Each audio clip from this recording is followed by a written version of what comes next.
என்னங்க நீங்கள் ஐவரையும் சொல்லுங்க.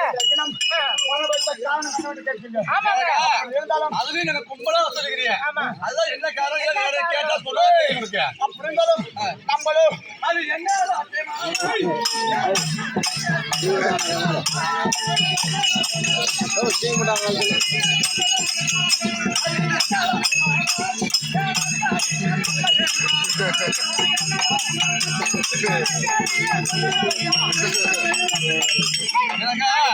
எல்லாரும் கும்பலா போட்டுருக்கீங்க. என்ன காரணம் ஏது காரணம்?